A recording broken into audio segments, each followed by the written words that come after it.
politics hits the pumps in Western Canada, just as Alberta's day-old government passes a law that gives them the ability to turn off the taps. BC says they're ready to go to court.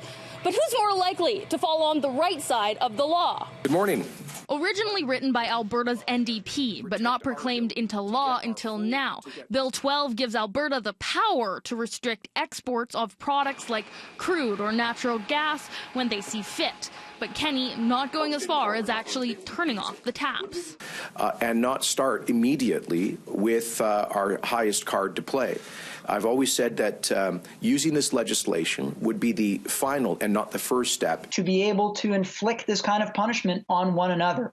And so Section 92A2 of the Constitution says provinces, you just can't do that. This is what BC Premier Horgan is betting on, as soon as Bill 12 was proclaimed, filing the paperwork to go to court. BC has already taken Bill 12 to court, but because it wasn't proclaimed at the time, it was thrown out.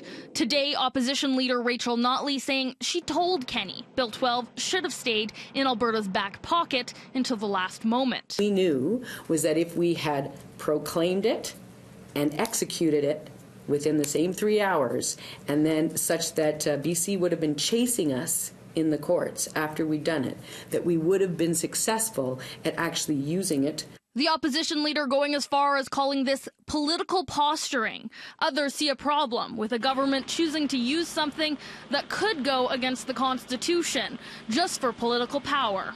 To pass laws that are very likely unconstitutional. I think we need to demand and expect higher of our elected officials. But Alberta's premier holding strong that he thinks this is best. But we will never be afraid to stand up for Alberta when we must. Now today, BC Premier John Horgan did say that at no time did his government delay or disrupt the permitting process for the Trans Mountain pipeline. So I guess the next step, we just wait for the courts to decide on Bill 12. In Edmonton, Carly Robinson, City News.